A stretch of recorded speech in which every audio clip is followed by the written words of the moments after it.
그래서 11월 1일이 이제 중간에 있기 때문에 어제 주일이 종교개혁 주일로 다 시켰습니다. 아마 여러분들 교회 목사님들 설교는 거의 다 그 제목으로 했을 겁니다. 저도 어제 순천에 있는 어느 교회에서 이제 가가지고 9시 반 예배, 11시 예배 두 차례 종교 개혁에 대해서 이제 설교하고 특강하고 이렇게 왔어요. 그러니까 제가 이제 교회에서 공부하는 교수였기 때문에 옛날부터 종교 개혁이란 뭔가 글도 많이 쓰고 특강도 많이 하고 참 여러 방법으로 해왔는데 종교 개혁이라는 한마디로 말하면 뭐냐면 죄 사면의 권한이 사람에게 있느냐 하나님에게 있느냐라고 하는 것이에요. 가장 쉽게 말하면 그것에 대한 답을 가리는 것입니다. 그러니까 중세 가톨릭 교회는 죄 사면의 권한이 사람에게 있고 우리 개혁 교회로 건너오면은 죄 사면의 권한은 하나님에게만 있다 하는 것이 답입니다. 그러니까 종교 개혁은 또 그렇게만 말하면 그 가장 핵심이 지금 이제 말해질 것입니다. 그러니까 아마 지금 우리 기독교권에서 사람들에게 가장 이제 뭐라고 거짓말도 하고요, 속이고 하는 것이 죄 사면의 권한입니다. 그러니까 이제 죄 사면의 권한이 예를 들면 이제 아주 고대로 올라가면은 그러니까 100년대로 올라가면은 초대교회 때는 죄를 크게 둘로 나눴어요. 용서받을 수 없는 죄, 용서받을 수 있는 죄 이렇게 나눴습니다. 그래서 그 용서받을 수 없는 죄에 해당되는 것이 뭐냐면은 살인, 간음, 그리고 신성모독, 성전 훼손, 그리고 위증, 그리고 거짓말. 그러니까 이거 사기예요. 이거는 거짓말 아니고 사기, fraud니까 사기 치는 것. 그리고 이제 하나는 이제 왔다 갔다 하는데 서로 조금씩 다르긴 하는데 대식 많이 먹는 것도 들어갔습니다.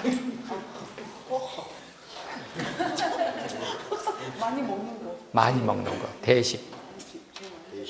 그러니까 옛날 로마 시대 때는 먹고 토하고 그랬잖아요.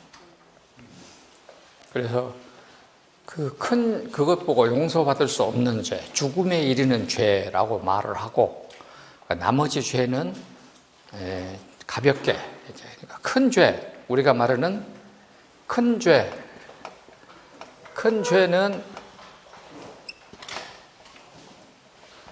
참회 제도를 통해서 받았습니다. 다시 말씀드리면은 살인, 간음, 배교를 빼먹었구나. 배교. 그 다음에 신성모독. 그리고 성전훼손.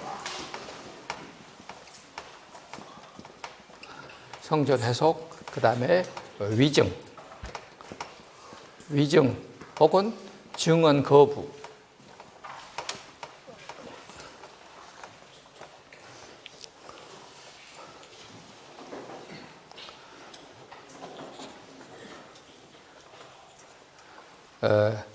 이렇게 하고, 그 다음에 이제 대식. 이렇게, 이걸 넣기도 하고, 안 넣기도 하고, 다른 걸 넣기도 하고, 그렇습니다. 그런데, 요 죄를 지은 경우에는, 참회 제도라는 것을 거치게 하고, 나머지 이제 소죄, 큰 죄, 작은 죄. 작은 죄는 어떻게 사면했냐, 그러면은, 성찬 참여. 그러니까 가톨릭에서는 지금도 성찬식에 예배할 때마다 성찬을 하잖아요. 굉장히 중요한 것입니다. 이거 자꾸 빠져.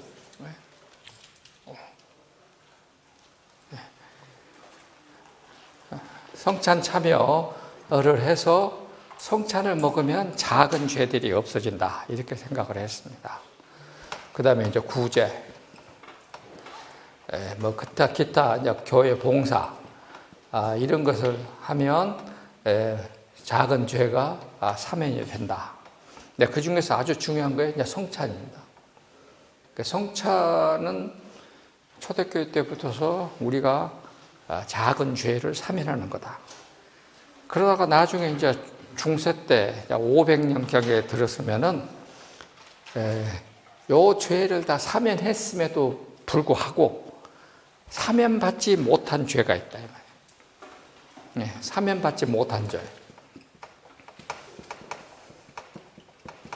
사면받지 못한 죄가 있는데, 이 사면받지 못한 죄는 또 무엇과 연결되냐 그러면은 우리가 찾지 못한 죄, 찾지 못한 죄예요. 찾지 못한 죄, 고백하지 못한 죄. 여기과도 이렇게 연결되는 것입니다. 그러면 이러한 그 죄들에 대해서는 어떻게 할 것이냐라고 하는 것이 나왔습니다. 그러니까 이렇게 해서 죄가 다 사면을 받아야 되는데 아직까지 사면받지 못한 죄가 있다 이것입니다. 그러면은 교인들은 세례는 받았기 때문에 지옥은 안 가. 그 대신 천국은 뭡니까? 천국도 아직까지 이것이 남아있다 이것이. 사면받지 못한 죄. 그러니까 천국도 못 가.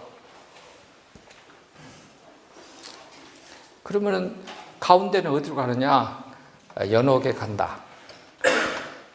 이것이 중세의 아주 중요한 가르침.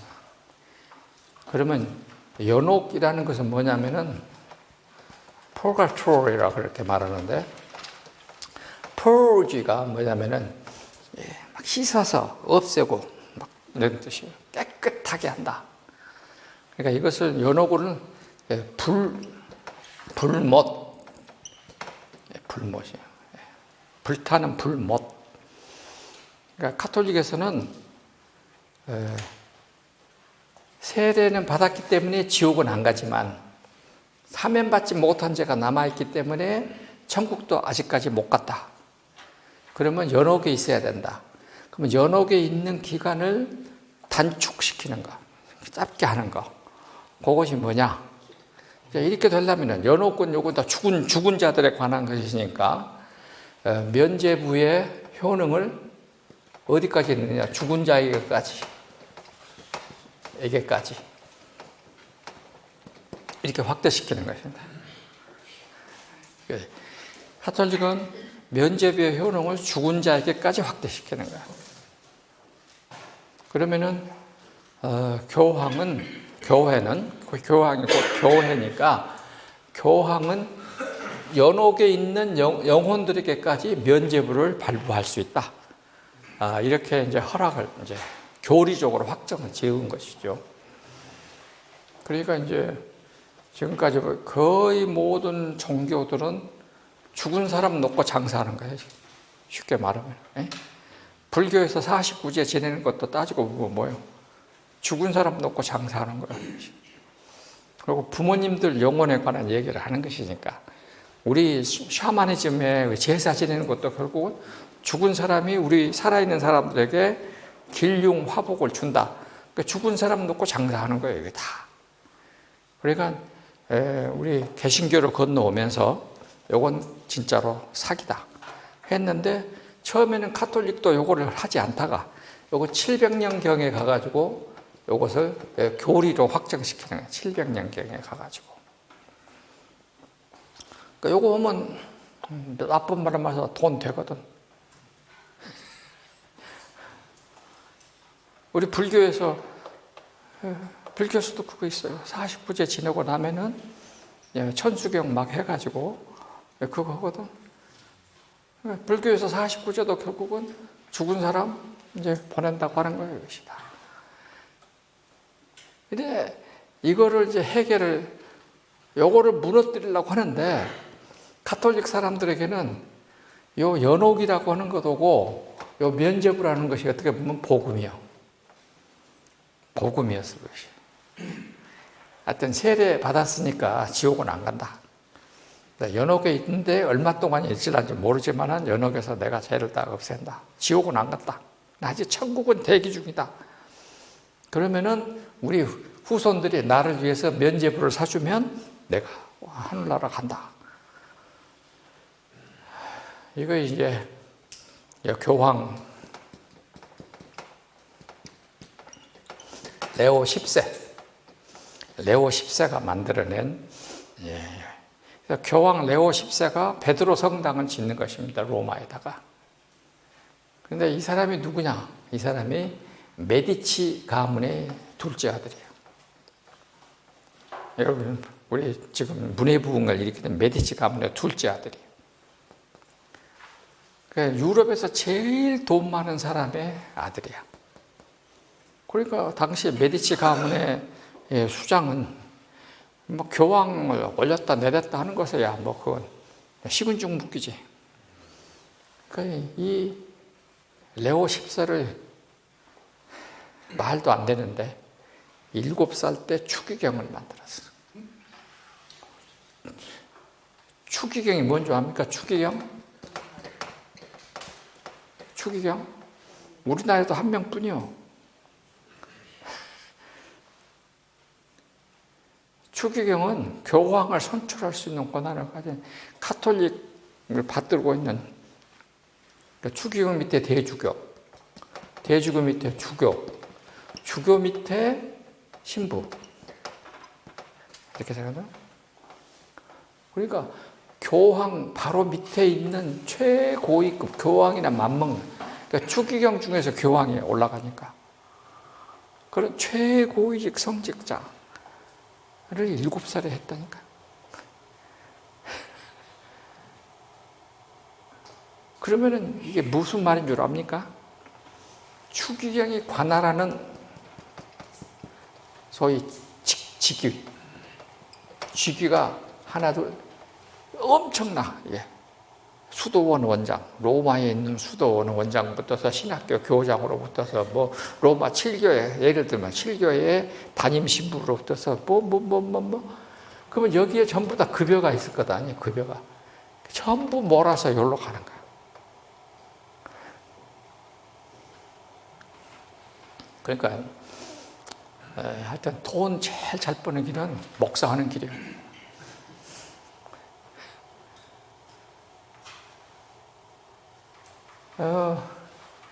루터가 그랬어. 여기는 알렉산더 6세라고 있었는데 제일 나쁜 놈, 추접스러운 교황이 하나 있어. 27개 교구 자리가. 그러면 27개 고박의 월급을 받는 거예요.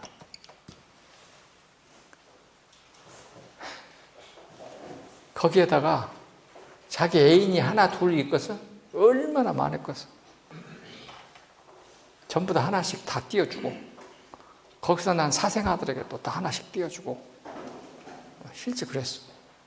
다 나와, 자료가. 그러니까 루터가 이제 95개 논제할 때에, 야, 네가 베드로 성당 짓고 싶으면 너희 집안이 돈 제일 많은 집안이니까 그 돈으로 지어라. 왜 가장 배고프고 가난한 독일 농민들의 돈을 다 뺏어가냐. 이렇게 이제 들고 나온 거거든. 그러면 이제 이 종교 개혁이라고 하는 것은 여기 하나님, 여기 죄인 사이에 이게 통로요. 이거 파이프야, 파이프. 이거 사제예요. 그러면 이제 하나님을 대리하는 사람이 사제예요. 그럼 하나님을 대리해서 사제는 죄인에게 말을 하고, 죄인은 또 사제를 통해서 하나님께 기도를 드리고 죄 사면을 받고. 근데 이 파이프가 동맥경화증에 걸려갖고 많이 막히면 어떻게 되겠어? 그래서 이걸 없애버린 거예요. 그래서 하나님과 죄인이 직접 만날 수 있다. 이것을 만인 사제. 여러분과 저는 모두가 다 사제다. 모든 사람이 사제다. 그래서 우리는 모두가 다 성직자다. 그렇기 때문에 자기의 죄를 하나님께 직접 고백하고 하나님으로부터 직접 사죄의 확신을 가질 수가 있다. 라고 말하는 거예요. 누구든지 참으로 회개하면, 누구든지 양심적으로 회개하면 면죄부를 사지 않아도 하나님으로부터 죄의 사면을 받을 수 있다. 이렇게 이제 선포하고 나서는 것입니다. 그러니까 죄의 사면을 이 사죄를 통한 교권, 교회가 가지고 있다 했을 때는 교회가 부자가 되는 거죠. 그렇다면 무슨 얘기냐면은 교황에게 사죄권이 있다면 유럽에서 최고 악질이 최고의 부자라면 교황청에 돈만 대면은 뭐가 되겠어요? 최고의 성인으로 바뀔 수가 있다. 이렇게 되는 거죠. 야, 이렇게 됐을 때에 문제가 뭐겠느냐? 문제가 심각한 것이 나오는 거예요. 그래서 어제 그 교회 가서도 내가 이 말을 하니까 다들 귀가 쫑긋하더라고요. 처음 들어본 소리니까. 이렇게 했을 때에 가장 큰 문제가 뭐가 되겠습니까? 이것이 가능하다면 이 사죄의 권한이 교회에게 있다면, 교회는 이꼴 교황이니까, 교황은 이꼴 사람이니까 뭐가 문제가 되겠습니까? 하나님이 없어. 응? 하나님 안 계신다. 그래도 평신도가 제일 낫네. 평신도가 제일 나. 장로보다 나. 이거는 예수님이 필요가 없는 것이. 예수님이 안 계셔도 죄는 얼마든지 사면받을 수 있는 것이지. 그런데 우리 기독교는 뭘 믿는 거예요? 예수가 내 죄 때문에 십자가에 내어줌이 되고 나를 의롭게 하게 부활하셨다. 로마서 4장 25절 우리는 그걸 믿는 것인데 예수님이 필요 없는 구원이 된다 이것이. 그러니까 루터가 그 많은 유럽 사람들을 다 자기 편을 만들 수 있었던 것은 바로 요거요. 이렇게 된다면은 우리는 기독교는 기독교인데 무슨 기독교냐? 예수님 십자가 없는 기독교가 된다 이거예요. 그러니까 그거는 아닙니다. 예수님을 부정하면 누구를 부정하는 거예요? 예수님과 하나님은 같으니까 하나님을 부정하는 것이 된다. 그래서 하나님이 없는 교회는 결국은 인간 조직이고 사람의 조직이고 이거는 안 된다. 이것이 이제 유럽 사람들 사이에서 그 말이 맞다. 평신도가 아무리 그렇게 교회가 시킨 대로 다 했지만 그 말은 맞다 해가지고 그래서 개혁이 되는 것입니다.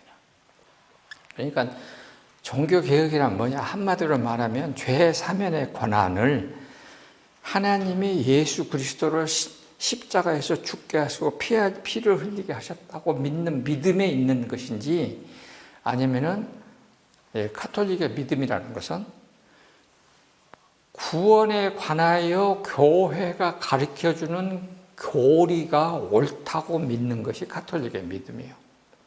그러니까 우리는 나와 하나님과의 사이에서 예수님이 나 때문에 십자가에 죽었고 나를 의롭게 하기 위해 부활하셨다라고 믿는 것이죠. 우리는 그걸 믿는 거예요.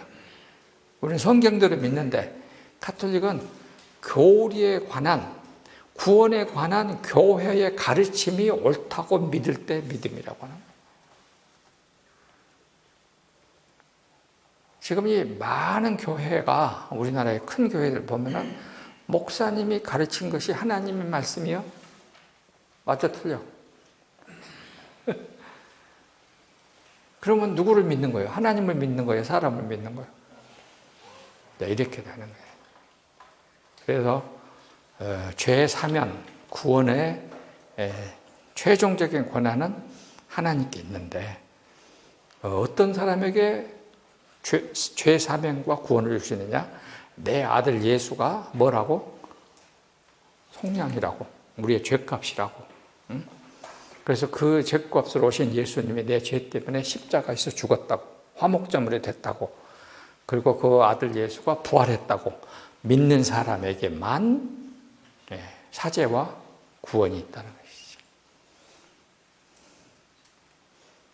그러니까 여러분들이 이제 카톨릭하고 개신교가 어떻게 다르느냐? 바로 지금 말씀드린 이것이 다른 것입니다.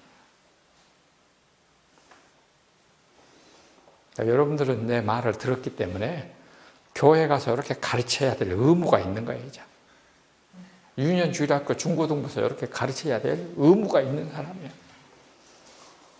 꼭 내가 말한 대로 가르쳐야 됩니다. 사람의 말이지만 이것은 나는 성경이 있는 말만 했지 거짓말 하나도 더 안 붙었으니까 나는 교리로 말한 게 아니고 성경이 있는 대로만 말을 했어요.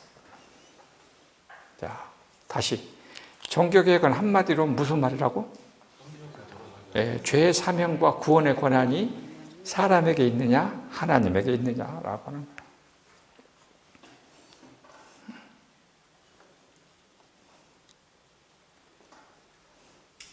그러면 우리는 이와 같은 가르침이 기록된 책이 뭐요? 성경이에요. 그러니까 우리는 성경에 있는 기록대로 믿는 사람이다. 성경에 있는 기록을 해석한 해석을 믿는 게 아니고 그것을 해석한 교리를 믿는 게 아니고 우리는 성경에 있는 말씀대로 믿는다라고 하는 것입니다. 네, 지난번에 말씀드린 것 같은데 이러한 종교개혁이라고 하는 단어, 그러니까 레포메이션이라는 단어, 마틴 루터라는 단어, 요거를 내가 중국 상해에 있는 화동사범대학이라고 중국에서 한 10대 안에 들어가는 좋은 대학이 있습니다. 거기에 정치과하고 철학과 석박사 학생들한테 내가 특강할 일이 있었어. 그런데 가가지고 루터라는 말을 하니까 루터가 뭔지 몰라. 종교개혁이라는 말을 하니까 무슨 말인지 몰라. 소크라테스, 아리스토텔레스 말을 하니까 몰라. 하나도 몰라. 내가 진짜로 깜짝 놀랐어. 그런데 놓고도 무슨 놈의 세계 1등 국가에서 세계 지도자가 된다고? 아이고, 너희는 당당 멀었다. 종교개혁 나머지 자잘한 것들, 여러분들이 막 설교 중에 나오는 자잘한 것들 다 자잘한 것이. 그러나 핵심은 이것입니다. 종교개혁의 핵심은 요 설명 다 없어도 괜찮아. 하나만 말하면 뭐라고? 죄 사명과 구원의 권한이 사람에게 있느냐, 하나님에게 있느냐라고 하는 것입니다.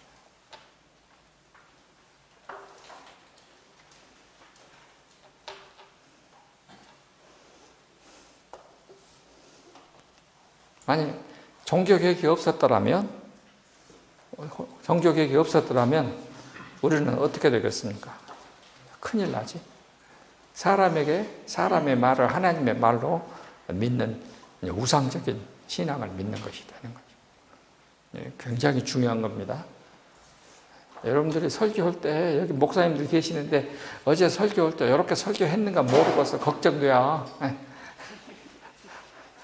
이렇게 간단하게 쉽게 설명을 해야 되는데 그래야 평신도들이 알아듣지. 어려운 게 아니에요. 이렇게 간단해. 오케이?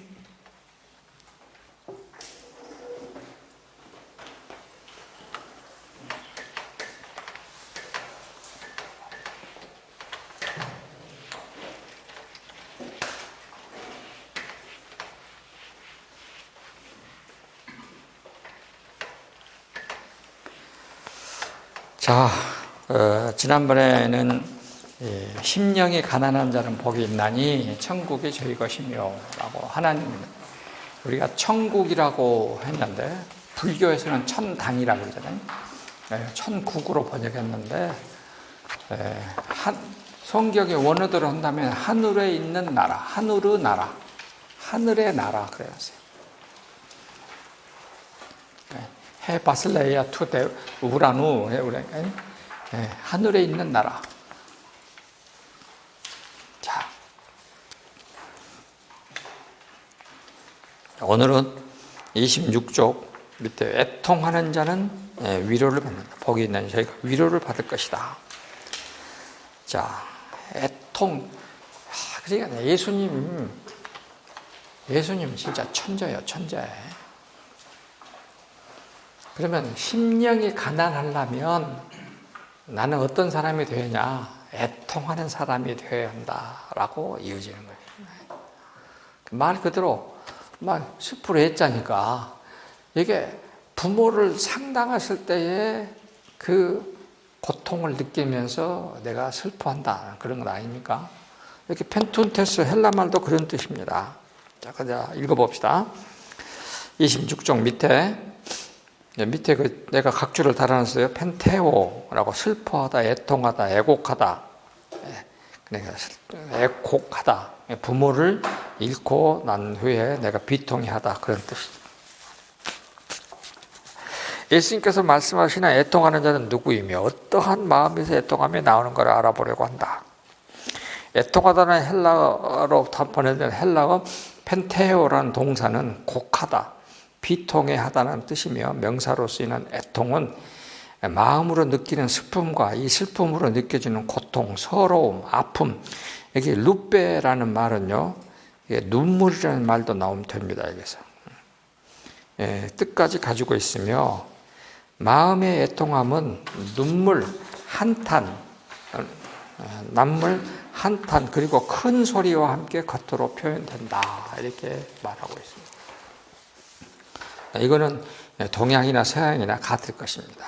그런데 지금 오늘 특별한 것은 그 다음에 나오는 말입니다. 히브리어에서 애통하다를 뜻하는 나함이라는 단어는 애통하다, 슬퍼하다, 그 다음에 불쌍히 여기다의 뜻도 있지만 동시에 모세오경에서는 하나님께서 뜻을 돌이키시다는 의미로 사용하였다. 이게 지금 굉장히 큰 발견입니다. 저도 지금까지 공부하기 전에는 이런 뜻이 있는 줄 몰랐어요. 자, 보세요. 자, 보십시다. 하나님이 뜻을 돌이키시다는 말이 여호와께서 사람의 죄악이 세상에 가득함과 그의 마음으로 생각하는 모든 것이 항상 악할 것임을 보시고 땅 위에 사람 지으셨음을 한탄하사라고 했는데 그 단어가 뭐냐면 나함이에요. 한탄하시고의 뜻이 나함이라는 단어였습니다. 그리고 마음에 근심하고 창세기 6장 5절 6절이에요. 그러니까 창세기 이 6장 5절 6절은 여러분들이 아주 중요한 구절인데 창세기 5장에 보면은 이제 가인의 후손들이 얼마나 죄를 많이 지었는가 쭉 나오고 그런 인간들의 삶을 보시고 하나님이 인간을 땅에 지으셨음을 한탄하시고 할 때에 나함이라는 단어를 썼습니다. 하나님은 사람이 아니시니 거짓말하지 않으시고 인생이 아니시니 후회하심이 없으시다 할 때도 동일한 단어를 썼습니다. 후회. 하나님의 후회, 나함이라는 단어를 썼습니다. 어찌 그 말씀하신 바를 행하지 않으시며 하신 말씀을 시작하지 않으십니다. 민수기 23장 19절. 아무튼 이렇게 하나님이 그 마음을 돌이키시다, 변경하다 하는 그런 의미로 표현되고 있습니다. 그런데 그 뜻에는 어떤 뜻도 들어있냐면 여기에서 알 수 있듯이 모세오경은 하나님의 한탄하심과 후회하심을 애통하다의 뜻을 가진 나함으로 표현하였고 자꾸 콧물이 나올라.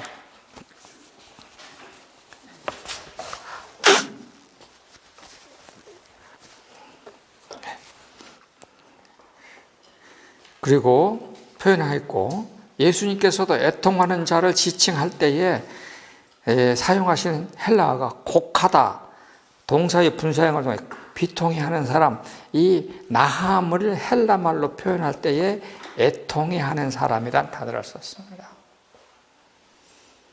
하나님의 한탄하심과 애통하심, 슬퍼하심의 밑에 깔린 근본적인 뜻은 하나님이 불쌍히 여기시다입니다.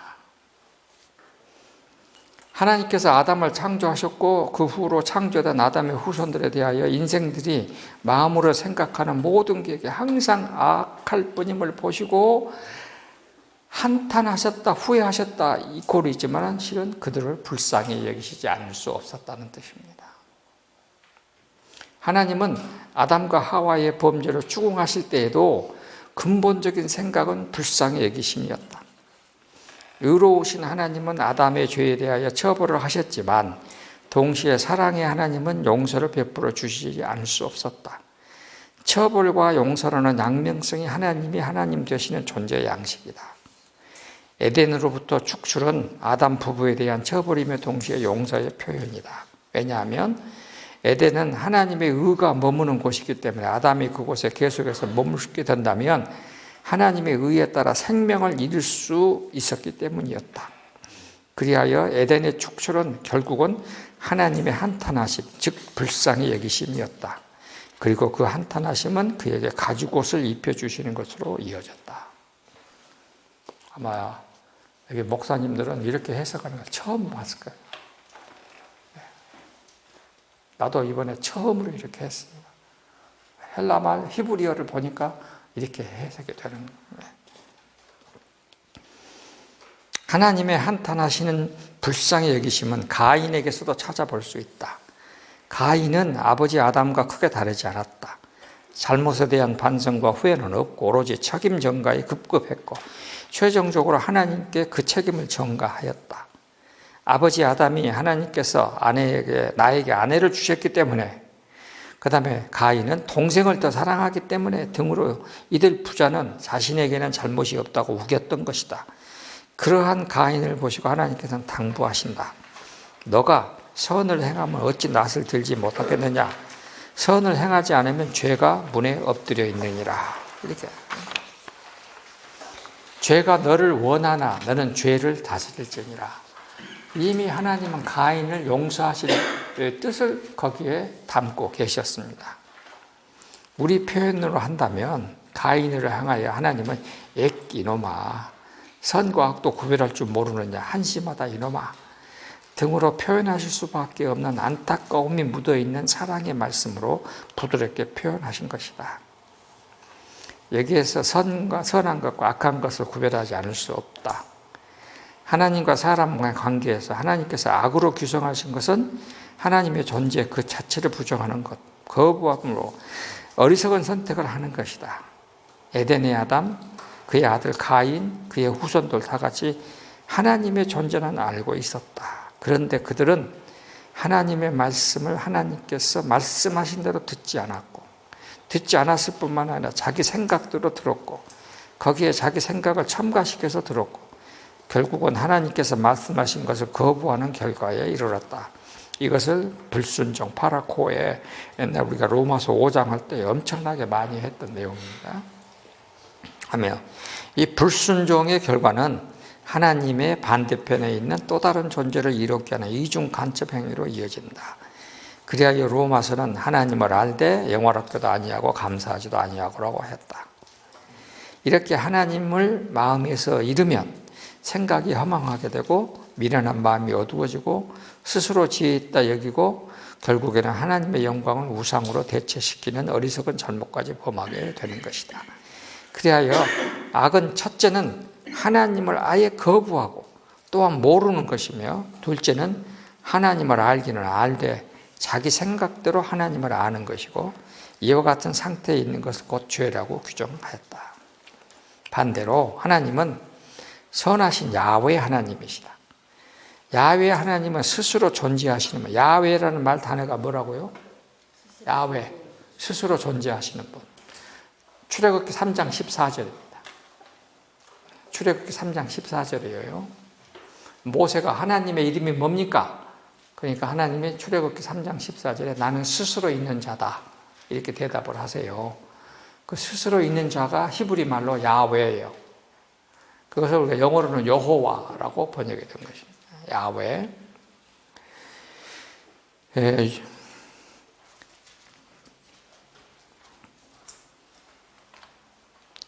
하나님은, 그 야훼 하나님은 선하신 하나님은 용서로서 선하심을 증명해 주시는 것이다. 그런데 창세기 3장의 아담, 4장의 가인, 6장의 모든 사람에 대하여 하나님은 먼저 무엇이느냐? 한탄하시고 근심하신 후 다음으로 용서하심을 베풀어 주신다. 그리하여 하나님께서는 끊임없이 하나님을 거부하고 우상을 섬겼던 이스라엘 역대 왕들에게 먼저 한탄하시고 또한 근심하신 다음에 불쌍히 여기시는 마음으로 용서를 허락하시곤 하셨다. 선하신 하나님의 선하신 용서하심을 보여주는 좋은 사례가 있다. 선하신 하나님은 용서라는 선함으로 백성들의 죄를 사하신다. 자, 지금 이제 우리가 요 말씀을 듣는 사람들이 누구냐면은 벳세다 언덕에 있는 이스라엘 유대인들이죠. 그 다음에 그 중에 누구 있어요? 바리새인들도 서기관들도 유대주의 지도자들도 있는 것입니다. 그러면 유대주의 지도자들은 자기들의 조상은 잘못이 없다고 생각하는 거 아니에요? 율법을 하나도 어긴 일이 없다고 생각하는 거예요. 그런데 자, 우리 봅시다. 28페이지 밑에 히스기야 임금 때에 온 이스라엘과 유다에 유월절을 명령했다. 유월절을 언제 지키는 겁니까? 유월절을 언제 지켜요? 날짜가 언제예요? 1월 14일. 1월 14일부터 일주일이에요. 요즘 달력으로 하면은 4월, 주로 4월입니다. 6월절을 명령하였으나 제사장 숫자의 부족, 백성들의 집합의 어려움 등으로 인하여 첫째 딸이 아닌 둘째 딸로 지키기로 청원을 하니까 하나님이 허락을 하셨습니다. 거기에 덧붙여 6월절을 지키는 기간에 자기 몸을 깨끗하게 하지 못한 사람들이 6월절 양을 먹었어. 요거는 있을 수가 없는 일입니다. 옛날 출애굽 때 같으면 이렇게 자기 몸을 정결케 하지 않고 6월절 양을 먹으면 그냥 죽입니다. 그 자리에서. 그런데 하나님은 거룩한 규례를 어기는 사람들을 용서하시는 사례가 발생했습니다. 하나님은 지금 완전히 우리말로 말하면은 이제 나이든 교수와 똑같다. 나도 신학교 초등학교 때는 외수 없었어. 그냥 칼로 잘랐는데 한 20년 하니까 그러겠다 야. 다 용서해 줬어. 하나님은 이제 그렇게 바뀌었어 지금. 히스기야 임금은 비록 성소의 규례대로 스스로 깨끗하게 못하였을지라도 사하시옵소서라고 여호와께 간구하였더니 여호와께서 히스기야의 기도를 들으시고 백성들을 고쳐주셨다. 이게 지금 구약 성경에 나와 있는 엄청나게 중요한 내용을 지금 발견한 것입니다. 그러면 지금 예수님 앞에 유대주의자들은 뭘 말하는? 당신은 율법을 어겼으니까 당신은 안 되잖아요. 근데 예수님은 뭘 말하는? 야, 누구 조상 히스기야 임금도 율법을 어겼어. 근데 하나님이 봐줬지 않아. 그러면 율법을 지키는 것이 우선이요? 하나님의 용서가 우선이요? 이거예요. 그러니까 애통하는 자의 기본 핵심은 하나님의 사랑과 용서가 우선이라는 거예요. 그걸 말하는 것입니다. 요담, 아하스, 히스기야 임금의 재직 시절에 이사야와 함께 예언하였던 미가 선지자는 이렇게 예언한다. 미가 선지자는 높으신 하나님께 무엇을 제물로 가지고 가서 경배할까? 번제물로 1년 된 송아지로 천천의 순양으로 만만의 강물 같은 기쁨을 기뻐하실까? 내 허물을 위하여 내 맏아들을 내 영혼의 죄로 말미암아 내 몸의 열매로 드릴까라고 생각하지 말라고 말씀하신 다음에 미가서 6장 8절 사람아 주께서 선한 것이 무엇임을 내게 보이셨나니 여호와께서 내게 구하시는 것은 오직 정의를 행하며 인자를 사랑하며 겸손하게 내 하나님과 함께 행하는 것이 아니냐. 예수님은 지금 벳세다 언덕에 모인 유대인들에게, 유대주의 지도자들에게 너희들은 지금 다가오는 6월 예루살렘의 축제에 무엇을 제물로 드릴까 걱정하겠지만 하나님께서 원하시는 제물은 송아지, 순양, 너희들의 맏아들이나 몸의 열매가 아니라고 말씀하신다. 예수님은 모인 사람들의 마음을 읽으시고서 애통하는 자는 복이 있나니 저희가 위로를 받을 것이요 라고 말씀하셨고, 예수님의 속내는 무엇일까? 저는 이렇게 간음해 봅니다. 너희들은 모세의 글을 읽으면서도 아담 가인으로부터 노아의 홍수 이전의 사람들에 대하여 어떻게 생각해? 하나님의 선하신 말씀을 곧이곧대로 듣지 않았잖아. 그뿐이야? 자기 생각대로 들었지. 그것이 하나님께 가장 무서운 불경건이야. 그렇게 하고서도 뻔뻔스럽게 다 하나님을 탓하면서 제가 언제 아내를 달라 했던가요? 동생을 더 달라고 하던가요? 떠들으려고 하지 않았어. 이것이 무서운 명예훼손이야, 하나님께는. 그럼에도 불구하고 하나님은 아담 가인의 죄를 용서해 주시고 또한 생명까지 유지시켜 주시고 가지고 옷까지 입히셨다. 하나님은 다윗의 그 큰 죄를 뉘우치고 눈물을 흘리면서 회개했을 때 용서해 주셨고, 사람들은 왜 다윗만 예뻐하냐고 불평할 때도 너희들은 다윗만 같아봐 라고 하시면서 다윗을 두둔해 주셨다. 히스기야 시대에서도 유월절 절기에 이스라엘 백성들 중에 결례의 규례를 어기고 양을 먹었을 때도 하나님은 선하신 사하심으로 용서해 주셨다.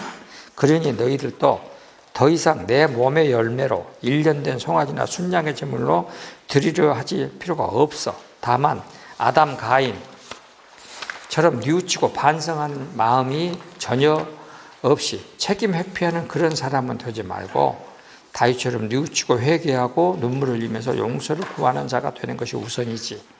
그러면 애통하는 마음이 선행되면 하나님께서 틀림없이 너희들에게 하나님의 애통하심으로 용서해 주실 것이다.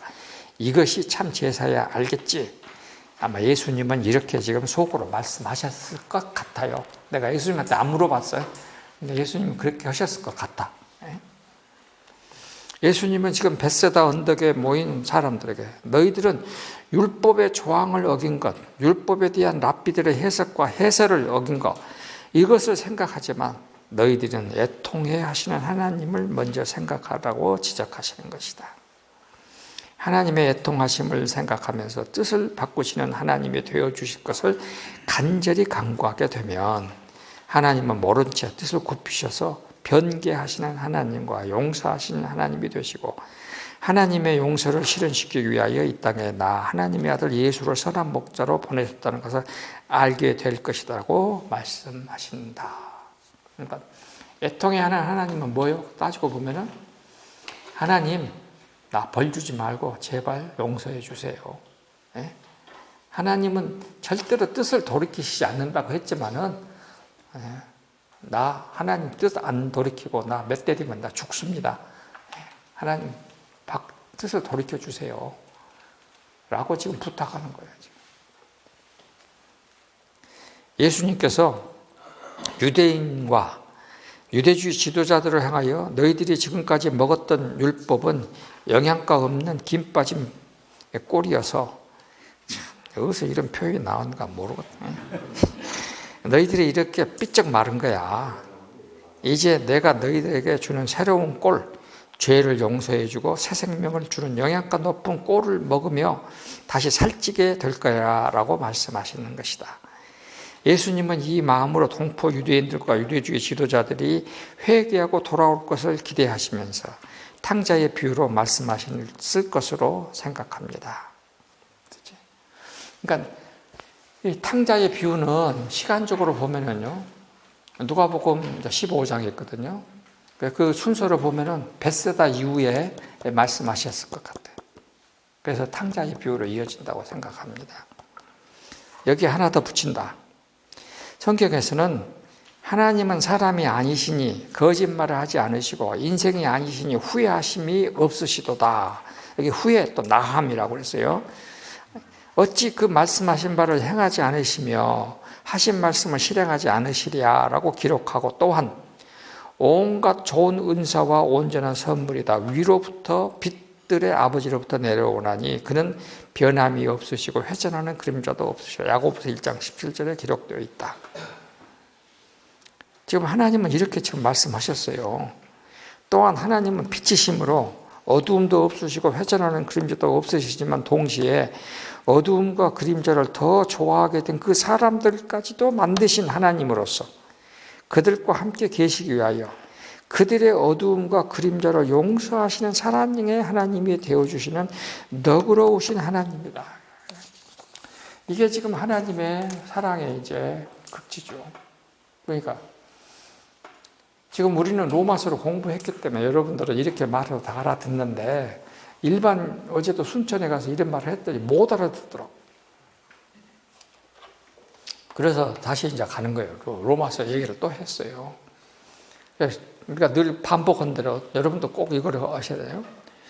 시편 49편 6, 7, 8절에 보면은 아무리 부자라도 사람이 가지고 있는 그 부유함으로는 자기의 죗값을 영원히 마련할 수 없다. 그러니 죗값을 누가 마련해 주시느냐?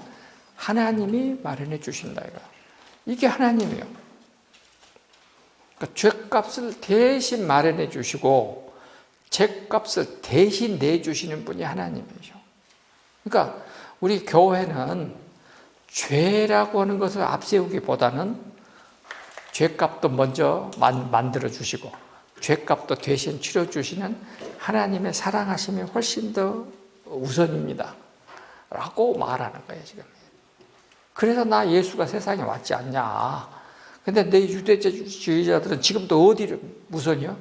죄에 있다. 이것이 죄다. 이것이 율법을 어겼다. 막 이런 데 전념하는데 하나님은 분명히 그래. 변개하심도 없고 후회하심도 없고 한탄하심도 없으시지만 동시에 그 말 속에는 이미 하나님은 내가 접어줄게. 이런 뜻이 들어있다는 거예요, 지금.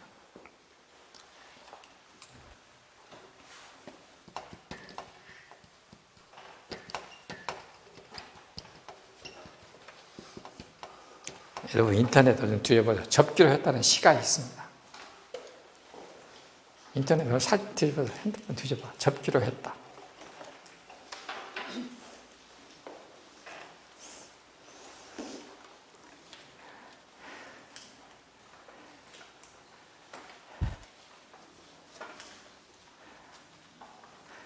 예, 이분이 그 월북 시인입니다. 그래서 우리한테는 이 시가 잘 안 알려져 있어. 근데 이분의 시가 1937년이니까 나온 시인데 엄청 아름다워. 요사이 마누라가 하는 것이 마음에 들지 않아도 다 접기로 했다. 이렇게 이제 시작합니다. 그래고는 뭐라 그러냐. 다 쓴 편지도 꼬깃꼬깃 접어야 봉투 안에 들어가고 할머니 쌈짓돈도 꼬깃꼬깃 집어야 복주머니에 들어가고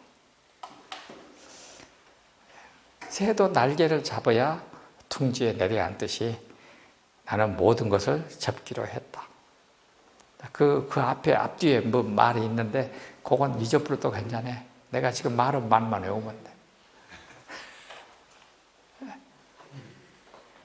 종이도 꼬깃꼬깃 접어야 배가 되어 물 위에 뜨고 그 말 거기도 있어. 종이도 꼬깃꼬깃 접어야 물 위에 뜨고 꼬깃꼬깃 접어야 비행기가 되어 날고.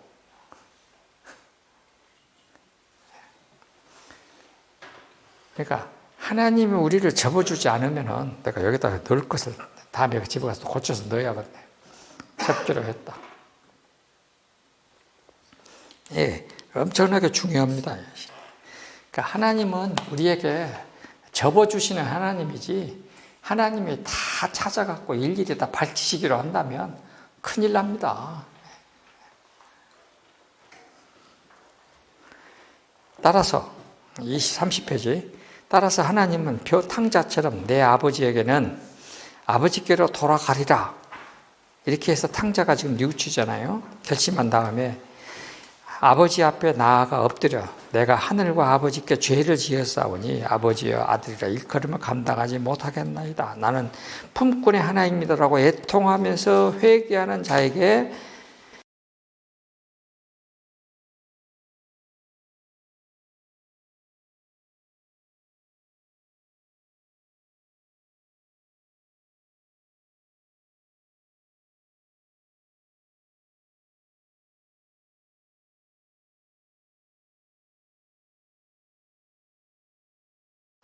저는 그 의로움에 이르기에 턱없이 부족합니다. 는 고백과 함께 하나님의 사랑을 구하는 자에게 하나님께서 슬그머니 져주신다. 이것을 하나님의 은혜라고 한다. 어떻게 져주시는가? 하나님은 아들 예수마저 죄 지은 자의 죄값으로 내주심으로써. 그래서 어제도 제가 그 말했어. 세상에서 가장 소갈매리 없는 사람은 하나님이시오. 아니, 어느 사람이 다른 사람을 위해서 자기 아들을 죽으라고 내줄 사람이 누가 있겠어? 그래서 하나님은 진짜 가장 소갈매리 없으신 분이다. 그랬더니 웃고 다 그러더라고요.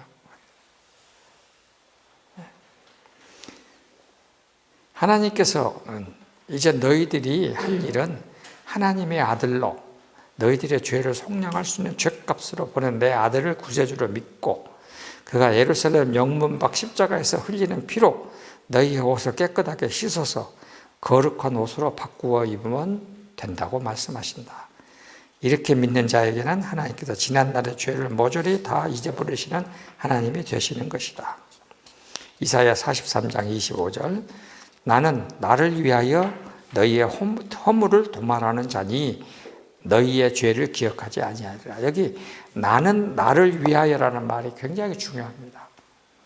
왜냐하면 하나님은 의롭고 선하고 거룩하기 때문에 죄 있는 상태로 하나님 앞에 갈 수가 없습니다. 그래서 하나님이 사람을 만나시려면 어떻게 해야 돼? 사람이 자기 죄를 스스로 없이 할 수 없으니까 하나님이 사람의 죄를 없애 주시는 것이, 없애 주시는 것이. 그것이 하나님이 나는 나를 위하여요. 애통하는 마음으로 하나님 앞에 엎드리는 자에게는 하나님께서는 변함도 없으시고 회전하는 그림자도 없으실지라도 한 번 말씀하신 계획, 여기 요 헬라 말이 뭐냐면은 하나님의 경륜이라는 말과 같습니다. 경륜. 그렇게 우리가 번역을 많이 합니다. 하나님의 계획이라는 말로도 번역합니다. 그러니까 하나님의 본래의 하나님의 계획을 바꾸시는 하나님이 되어주시는 것이다. 그러한 자들에게는 계획을 바꾸실 뿐만 아니라 하나님의 빛으로부터 온갖 좋은 은사와 온전한 선물을 위로부터 내려주시는 하나님이 되어주실 것이다.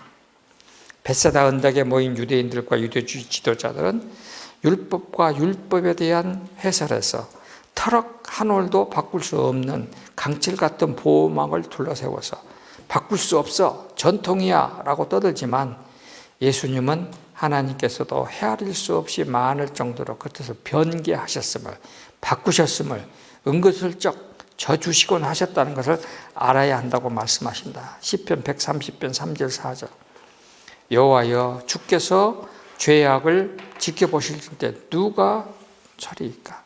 이 구절 아주 중요합니다. 시편 130편 3절에서 4절 특별히 3절 여호와여 주께서 죄악을 지켜보실진데 다른 성경은 찾으실진데 그랬어요. 주께서 우리의 죄악을 찾으실진데 누가 주 앞에 서리이까? 그러나 사유하심은 누구에게 있으면 주께 있으면 주를 경외하게 하심이니이다. 그래서 루터가 종교개혁을 일으킨 핵심 구절이 시편 130편 4절입니다. 지금까지 중세는 사유하심은 누구에게 있어요? 교황에게, 교회에게 있었어. 그런데 이제는 사유하심은 누구께 있어? 주께, 하나님께 있으면 사람에게 있는 것이 아니라 하나님께 있다. 이것이 종교개혁으로 가는 가장 루터의 큰 발견. 그러니까 루터가 그 위텐베르크 신학교 교수가 되고 시편 강해를 제일 먼저 가르쳤습니다. 시편 강의하는 동안에 130편 여기에 이르는 거예요. 그래서 자신 있게 이제 죄 사면은 교회에 있지 않고 사람에게 있지 않고 하나님께 있다 하면서 면죄부를 반대하기 시작한 것입니다. 애통하는 마음으로 하나님 앞에 엎드리는 자에게는 했죠. 예. 그 다음에 하나님은 애통하는 자에게 어떠한 복을 내리시는가? 그들의 죄악을 지켜보지 않으시는, 못 본 채 하시는, 눈 감아 주시는 하나님, God of ignoring으로 스스로를 바꾸셔 주신다. 그들의 죄악을 기억하지 않으시는 하나님으로, 즉 망각의 하나님으로, God of Oblivion. 이게 이제 조금 어려운 용어인데 라틴어를 그대로 쓴 것입니다. 라틴어를 그대로 가져왔어. 스펠링도 똑같아, 라틴어하고. 망각의 하나님이 되신다. 그들의 죄악을 지워버리시는 하나님, God of Erasing이 되어주신다. 죄 없는 것을 사면해 주시는 God of Absolution이 되어주신다. 이와 같이 하나님은 변신들이, 이 하나님의 변신들이 곧 하나님의 애통하십니다. 결론이에요, 지금. 하나님의 변신들이 뭐다? 하나님의 애통하십니다. 하나님의 애통하심은 곧 우리의 위로이다. 하나님의 애통하심을 믿기 때문에 우리는 하나님의 친절한 팔에 안기는 위로를 받는 것이다. 하나님의 위로는 탕자를 바뀌시는 아버지의 따뜻함이다. 또 은혜롭네. 아마 우리 목사님들 설교가 달라질 겁니다. 분명히 달라질 거예요. 자, 우리가 저 독일을 언제 갔다 왔죠? 작년이요? 그 작년 아니요? 그렇게 얼마 안 됐네. 그러니까 1년 한 몇 개월 됐네요. 1년은 한 15개월 이 정도 됐네. 16개월. 내가 독일 여러 번 갔는데 지난번 여행 독일 갔을 때 제일 설명을 내가 생각해도 잘했던 것 같아. 왜냐하면 지난번에 갔을 때는 로마서를 내가 이제 거의 다 끝났기 때문에 설명을 잘했던 것 같아요. 다시 또 가다. 여러분 못 가 이제. 첫째는 뭐였습니까? 돈이 지금 가면 500만 원이 넘어. 첫째는 돈이 많아. 그리고 독일이 갈수록 후져갖고 가도 대접도 못 받아. 갈수록 후져갖고. 대한민국 같이 좋은 나라 없습니다. 그리고 내가 이제 가기 싫어.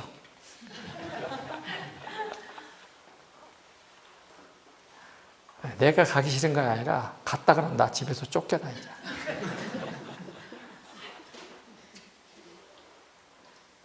근데 저거 가야 맛이 납니다.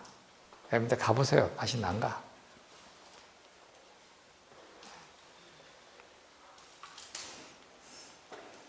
우리 조현미 교수 어쨌든 나가서 내가 버스 안에서 떠들어댄 것 다 잔소리 한 번도 없어요. 그 오랜 시간 동안 버스 속에서 뭐 말을 그렇게 많이 했는지 나 기억도 안 나지만 자오지가 1초도 안 쉬고 했어. 자오지가.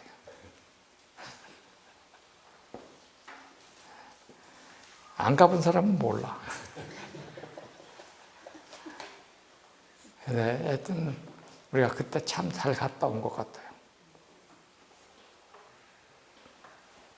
자, 그 다음에 이제 세 번째, 그래서 이제 의에 줄이고 목마른 자가 나오는 것입니다. 우리가 말하는 의라는 단어는 로마서 5장 1절에 이제 나오거든요. 그러니까 디카요순에, 디카요스. 의라는 말은 여기 에덴 동산에 이렇게 선악과가 있는데 선악과를 둘러쓰고 하나님이 넘지 말라. 하나님이 넘어가지 말라. 그러니까 아담은 기껏 가야 여기까지밖에 못 가. 근데 요것을 경계를 넘고 가면은 불의. 그 다음에 여기 안에 있으면은 의. 그러니까 의라는 말은 하나님의 말씀, 하나님이 금 구워놓은 요 금 안에서, 이 선 안에서만 사는 거야. 그럴 때는 의로운 거야. 선을 넘었다.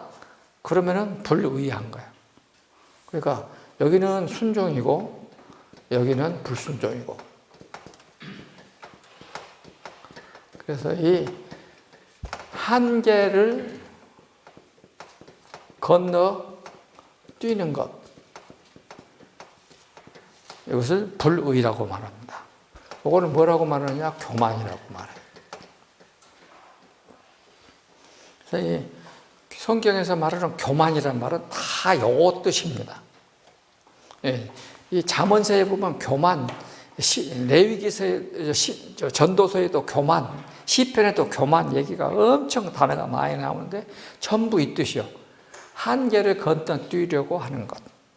그러면 아담이 여기 선악과를 따먹으려고 넘어갔다는 것은 뭔 말입니까? 하나님과 동일시. 하나님과 맞먹으려고 하는 것입니다. 하나님과 맞먹으려고.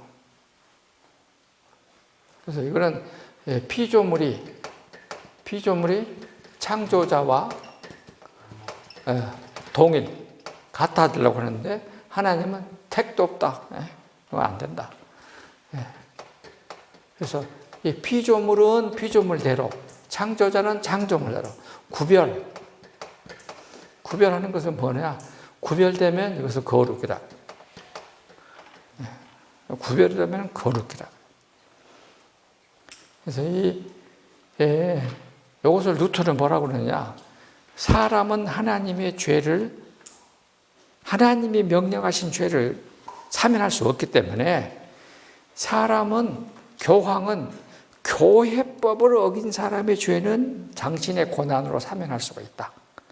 그러나 하나님을 부정하는 죄는 하나님이 하셔야 된다. 그래서 루터는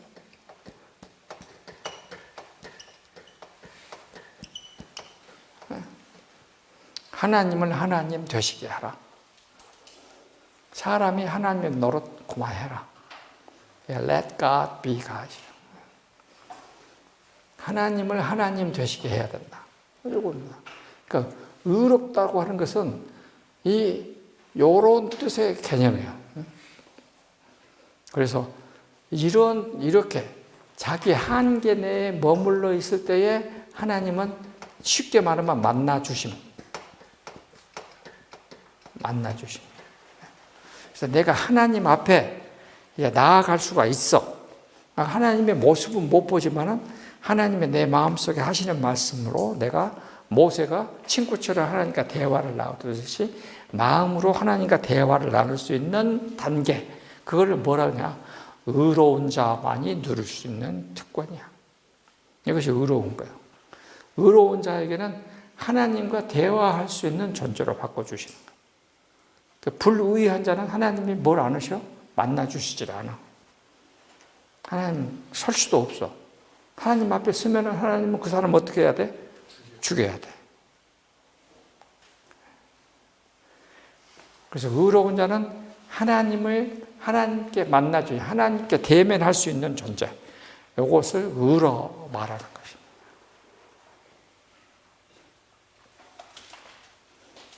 것입니다. 5분간 쉬었다 합시다.